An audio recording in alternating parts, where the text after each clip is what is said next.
Hello, friends and neighbors. It's Jason Knupp of the New 80s Revolution down here in the cave.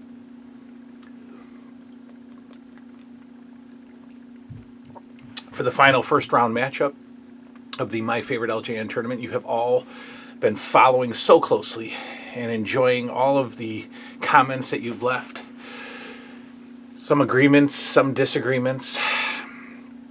But the first round concludes right now. So what we're going to do is we're going to conclude the first round. And then we're going to take like a 2 or 3 day break from the tournament to build your anticipation. Because I want to talk about a few things. So amazingly, my kid came down, Liam, the 9-year-old, came downstairs this morning. And, sat on the couch with me and woke up and said, does YouTube have a whole bunch of 80s commercials? And I was like, well, of course. What makes you ask, child? And we were watching the Go Big show, like Cody Rhodes talent show type thing. I don't know. The kids like it. I would never have seen a single episode if they weren't asking to watch it, or they saw it advertised on AEW and we're like, sure. So we're watching it. We're following along with it with the kids. We're doing season 1 on demand, whatever. But but every time the commercials come on, we can't skip through the commercials on YouTube TV on demand. So we have to watch these horrible, repetitive commercials. And, of course, that's my opportunity to say, whatever happened to commercials. And, sorry, I just came in from outside. Nose is a little runny. We spent like 45 minutes this morning just watching 80s toy commercials. And then I flipped it over to 80s cereal and food commercials.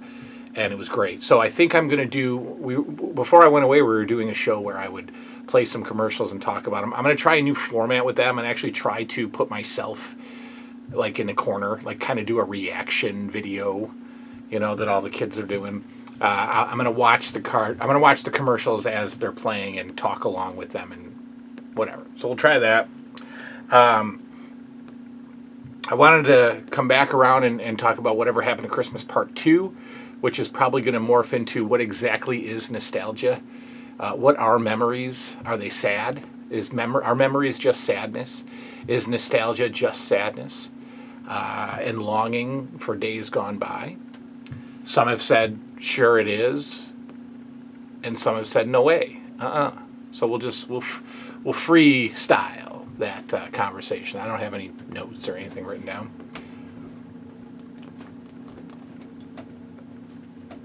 And then, I want to catch you up on Wrestling with the Past. I want to, I'm up to September 84, and I want to just kind of do an overview of what's happened in the World Wrestling Federation. I think when I was working with you, talking with you guys about when I was doing the Wrestling with the Past before I went away, I think I got up to like January or February 84 or so, March maybe, and then I stopped, and then I just started watching it on my own. So I'll catch you up to September 84, give you the highlights, and then we'll jump back and try to review a week at a time. We'll do a week in 84 at a time, which is usually like 3 shows.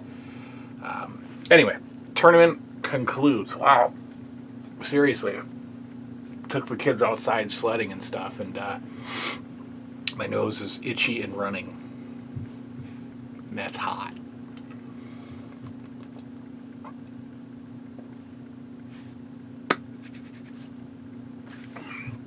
I also want to do a show about why I think Cobra Kai sucks. Oh, what did he say?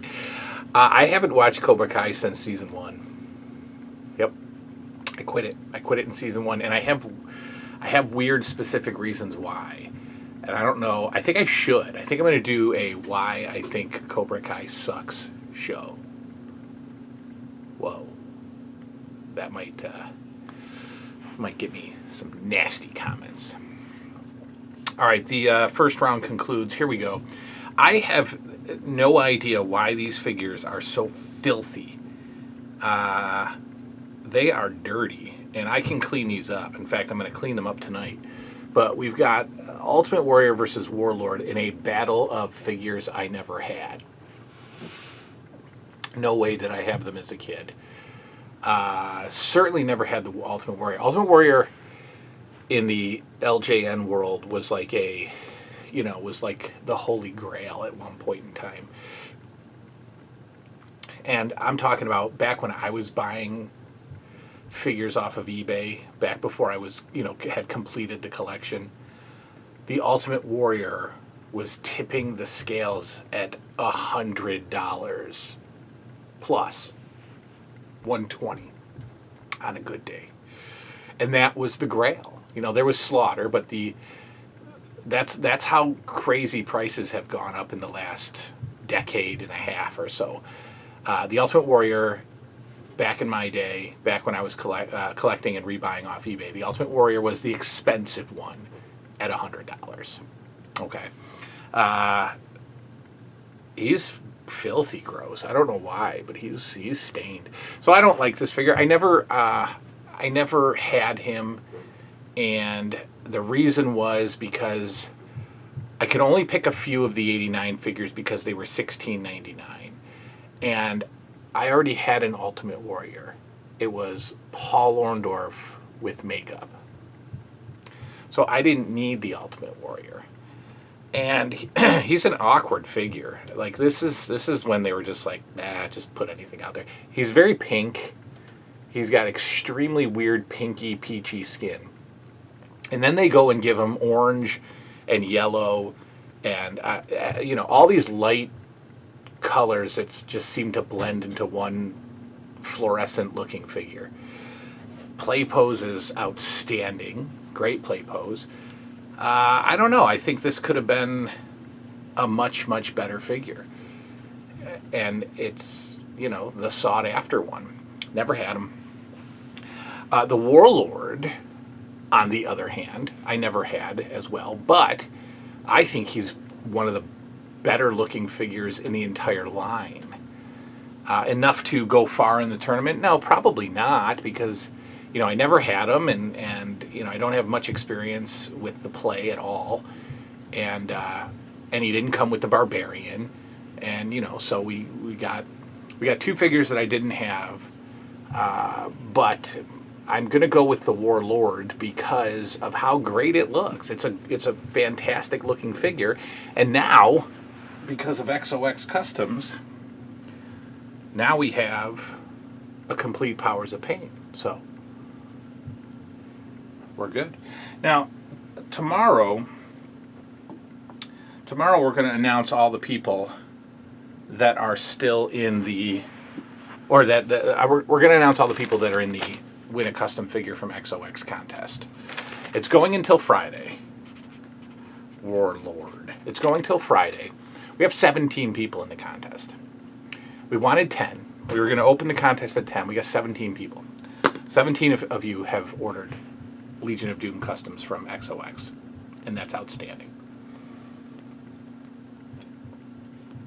So we'll do the contest drawing Friday night. Next figure, next matchup. Rick Rude versus Haku.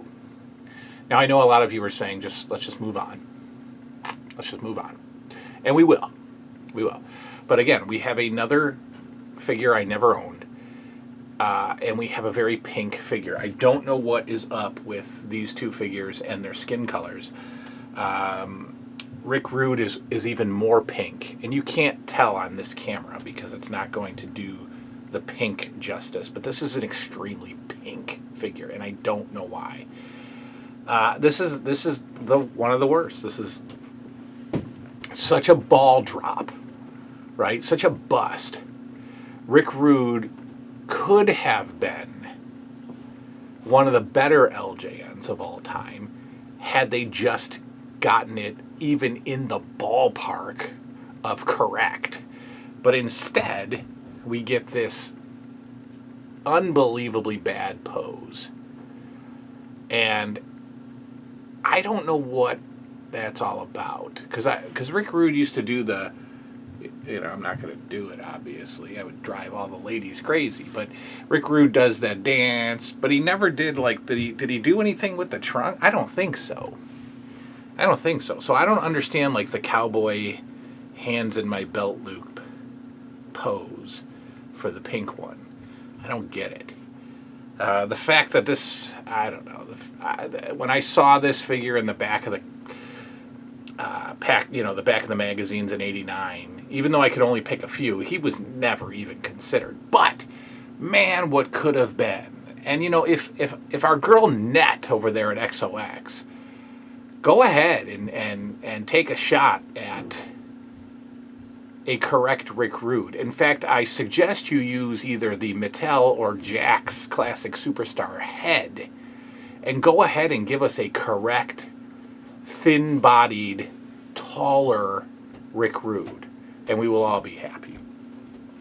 Rick Rude is taking on Haku. Honestly, Haku is one of my favorite figures. Might he go on to the second round? I'm not sure. It depends on who he's facing. But I actually loved this figure. And again, got him super late in play. We're talking '89 here. And I was 76? I was born in 76. So '86 I was 10. And then that's 3 more. So we say 10, we say 11, and then 12, and then 13. So I was 13 in '89. Having a good time with my LJNs, I'll tell you that much. And so I really used the heck out of Haku. I did. I even though he's got a weird, hands in the air pose, I loved this figure. Bad guy Haku, I would play with. Definitely Haku. So it's a no-brainer. I mean, Rick Rude doesn't deserve any accolades. Haku is moving on in the tourney, as the kids say on the streets. We've got the Big Boss Man, also pinkish, against Andre number 3, Black Strap Andre as he's known, a simple repaint of Andre number 2. In fact, they got the white stamp on the bottom that says 89. But the stamp on the butt, if you could see it, says 86. So we've got these two. Now, I again never had Andre, because we're still in the era where your parents or your grandparents have to buy the figures, and they're certainly not buying me another Andre the Giant figure. So I never had Black Strap Andre as a kid, and Black Strap just automatically equals bad guy. Right? Black is you're going to wear black, you're a bad guy. So if I had the Andre Blackstrap, I might have played around with him a little bit more as a bad guy. I think I can use Andre more as a bad guy than a good guy. I don't know. But it's fine. I love Andre number 2. Not enough to advance him, I don't think. No. But I love Andre number 2, and this is Andre number 2 with a black strap, and it's fine. It's a good figure, right? The Boss Man was one of the '89 figures that I did order back in the day. I chose Boss Man, and I chose Haku, and that's it. I chose Boss Man and Haku. I was able to pick 2, and Warrior was out of the question because I had one. Rick Rude was just bad, and so it was down. And Andre, no. So it was down to probably Haku and Warlord, and I think I just went with Haku. But anyway, Boss Man again. I used late in play. I was 13, probably 14, and I was still using the Big Boss Man. He's a larger, chunky figure. But this was at a time when the Boss Man was larger and chunky. He thinned out over the years, but I really liked this figure. He's a little too big, so he kind of towers over some of the smaller guys, but he's a thick figure. He's a big figure, and I enjoyed him, and I like him. I like the nightstick. I like the look. It's a good looking likeness. So Boss Man puts the Billy Club whooping on Andre number 3 and moves on. Boss Man is moving on. Now the final match. The final match in the first round, we have tag team partners going against each other. We have got the Strike Force, the tag team of Strike Force, Tito Santana and Rick Martel. So this Tito figure was produced in 89, and he is an 86 figure, just like Andre number 2, reproduced in 89. And all they did was paint him white and put the lightning bolt, and of course his partner Rick Martel. Now, this is going to be not a tough one. I don't know. I don't think so. Rick Martel's a great figure. That is a great play pose, and it's a great figure. I never had Strike Force. I never got to play Strike Force versus, the Bulldogs or Strike Force versus the Hearts. I never had the pleasure. But Rick Martel is obviously a good figure. It's a good play pose, right? And then we've got Tito, who's just our Tito. So here's what I'm going to do. Rick Martel did not, or Tito Santana did not advance in the first round. And he probably should have. But I never had this Tito. I had purple Tito. I didn't have white trunk Tito. But Rick Martel's a good looking figure, but I never had him. So does Tito get a second chance? This is the first second chance that I'm going to probably let pass through. Hulk Hogan, he was in already. Andre's had 3 chances to make it, and he didn't. I'm going to do the right thing. I'm going to push Tito Santana, white trunk Tito Santana, into the second round, and that will have an impact on whether or not he goes on, because I am much more partial to the 86 Tito than the white trunk. Quickly, here's what we can look forward to in round 2. Snuka. Jimmy Snuka is going to take on the brand newly advancing white trunk Tito Santana.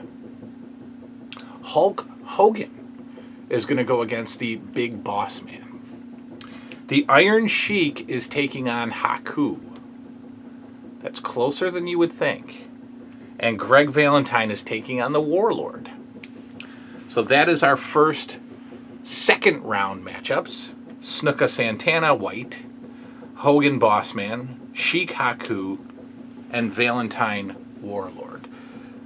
Now you might think that they're all those early figures are moving on, and at a quick glance it looks like you could be right, but I'm going to really have to think about the Sheik Haku match, I think. I'm also going to have to think about the Snuka Santana match, to be honest with you. I didn't use Snuka a lot, but I didn't have white trunk Tito, so in my mind am I still thinking that it's purple trunk Tito? That's not fair. I got to really think about this. So we're going to take a couple days off, talk about some other stuff, and then we'll come back midweek with round 2. Thanks for hanging out. You made this fun for me because you've all been interested in it. So we'll see you soon. Good night now.